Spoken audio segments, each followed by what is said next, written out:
Asthma, दमा और सांस फूलना, अगर आपको भी ये समस्या हो रही है ना दोस्तों, तो आज आपके लिए मैं बहुत ही बेहतरीन नुस्खा शेयर कर रही हूँ। अगर किसी को दिक्कत है तो आप इसे बना कर लेना, आपको बिल्कुल अच्छे से इस नुस्खे से फ़ायदा होगा। हो सकता है पहले आपने बहुत सारी दवाइयाँ खाई हों लेकिन आपको उतना ज़्यादा फ़ायदा नहीं लगा हो, तो आप ये नुस्खा एक बार ज़रूर आजमा कर देखिए। जिनको तकलीफ है, बहुत बेहतरीन नुस्खा है और बहुत जन ने इस नुस्खे को जो है ना इस्तेमाल किया है, सभी को इससे बहुत ज़्यादा फ़ायदा हुआ है दोस्तों।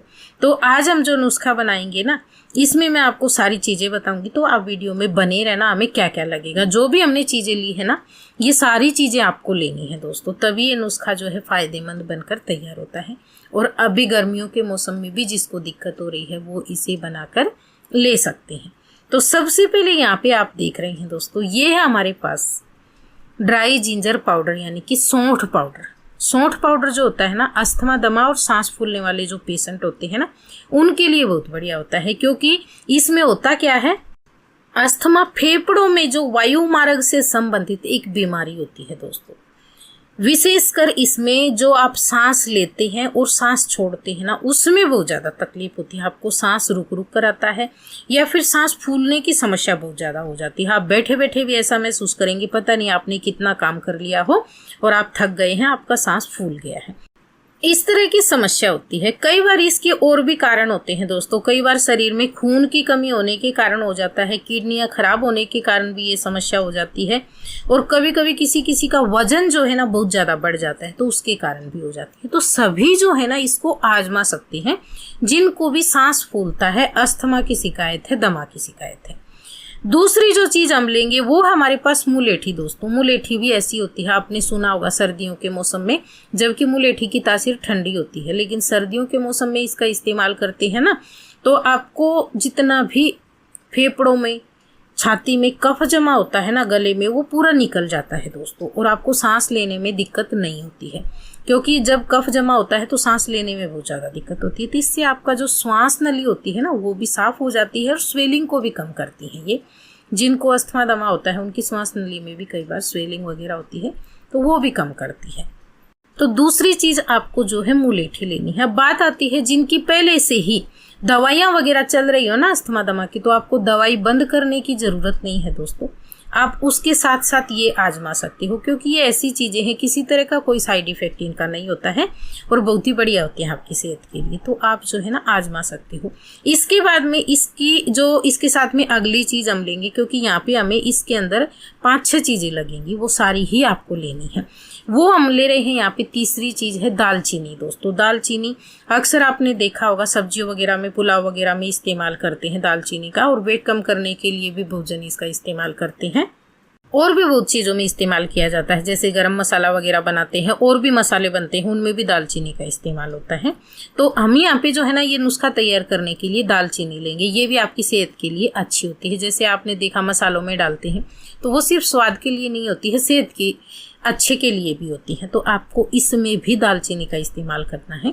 ये भी आपके जो है ना फेफड़े होते हैं उनको हेल्दी बनाती है दोस्तों, श्वास नली को साफ रखती है, जितना भी अंदर स्वेलिंग या कफ वगैरह जमा होता है उसको निकाल देती है, वजन को भी कंट्रोल करती हैं। तो आप जो है ना इसको ज़रूर लेना। तो हमने यहाँ पे जो सारी चीज़ें ली है ना, ये बिल्कुल आप क्या करना, 1-1 चम्मच लेकर बना लेना। जैसे 1 चम्मच आपने मुलेठी ले लिया, 1 चम्मच आपने सौंठ ले लिया, उसमें आपको आधा चम्मच जो है दालचीनी डाल लेना है, क्योंकि दालचीनी की तासीर गर्म होती है, गर्मियों का मौसम है, तो आप आधी डालना इसमें। और आपको बाजार से है ना इसका पाउडर नहीं लाना है, पाउडर में जो है ना मिलावट की संभावना होती है दोस्तों। आप साबुत दालचीनी लेकर आना, जैसे मैंने यहाँ पे आपको दिखा दी है, मोटे दल वाली।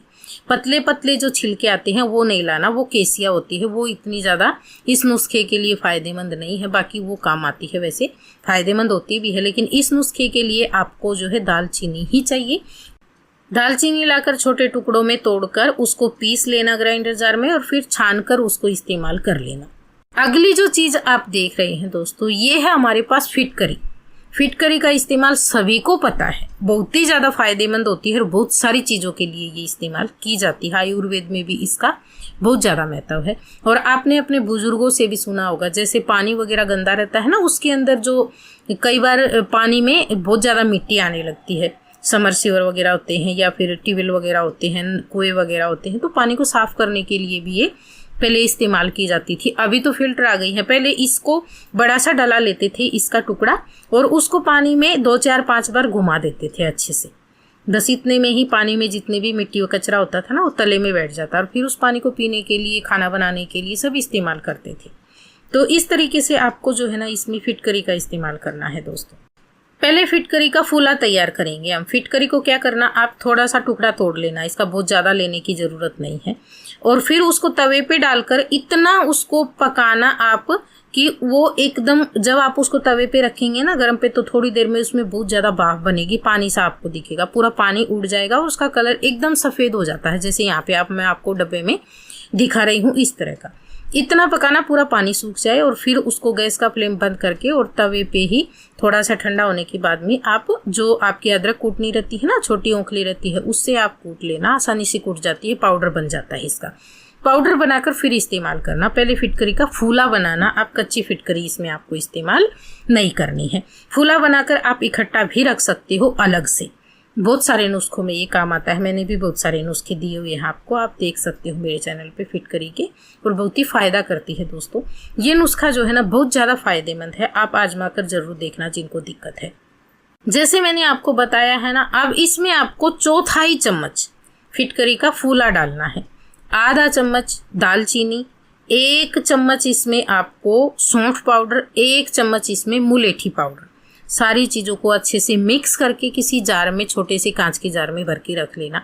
ये आपका नुस्खा 5 से 7 दिन के लिए तैयार हो जाएगा। अगर आप ज़्यादा बनाना चाहते हैं तो इसी के अनुसार, जैसे मैंने बताई है ना, क्वांटिटी बढ़ा लेना आप, और इसका इस्तेमाल कर लेना रोजाना। ये आप दिन में 1 से 2 बार लेंगे दोस्तों। लेना किस तरीके से है आपको यहाँ पे मैं बता देती हूँ। सिर्फ आपको इस पाउडर की 2 चुटकी, ओनली 2 चुटकी आपको लेनी है 1 चम्मच शहद में मिक्स करके, क्योंकि गर्मियों का मौसम है, चीज़ें गर्म है, इसमें तासीर वाली जो गर्म तासीर होती है, और कुछ ठंडी तासीर की चीज़ें हैं। शहद है, ये जो है इसकी कोई तासीर नहीं होती है दोस्तों। आप इसको गर्म में लेंगे गर्म तासीर हो जाएगी, ठंडे में लेंगे ठंडी तासीर हो जाएगी, लेकिन वैसे शहद को ज़्यादा गर्म चीज़ों में नहीं लेना चाहिए। 2 चुटकी पाउडर सुबह के टाइम में खाली पेट आप ले सकते हो इसको 1 चम्मच शहद में मिक्स करके, और शाम के टाइम आप खाना खाने के 1 घंटे पहले। इस तरीके से आप जो है ना इस नुस्खे को कम से कम 1.5 महीना आजमा कर देखना। जिनको भी सांस फूलता है या दमा लगता है, अस्थमा की शिकायत है, बिल्कुल जड़ से ठीक करता है दोस्तों। ये आपको बहुत ज़्यादा जो दवाइयाँ होती है ना वो फ़ायदा नहीं करती, उससे ज़्यादा फ़ायदा करती है। ये था हमारा आज का नुस्खा। अगर आपको पसंद आया तो प्लीज़ वीडियो को लाइक, शेयर, कमेंट, और चैनल पे पहली बार आए तो सब्सक्राइब कर ले। धन्यवाद।